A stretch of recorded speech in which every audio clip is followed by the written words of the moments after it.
Hi guys, আমি অঙ্কন রায়। আমি আজকে তোমাদের একটি গান গেয়ে শোনাব, যেটি ফোক সং। গানটির নাম বন্ধু বিনে প্রাণ বাঁচে। চলো লেটস গো।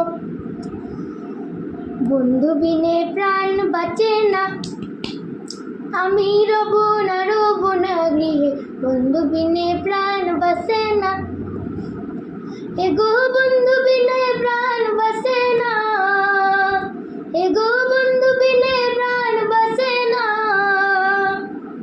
না না না, ও বন্ধু বিনে প্রাণ বাঁচে না, আমি রব না গৃহে। বন্ধু বিনে প্রাণ বাঁচে না। গড়ে আসা কুলো বধু, আসতে হইয়া সর মধু, কি মধু খাওয়াইলো জানি না। গড়ে আসা কুলো বধু, আসতে হইয়া সর মধু।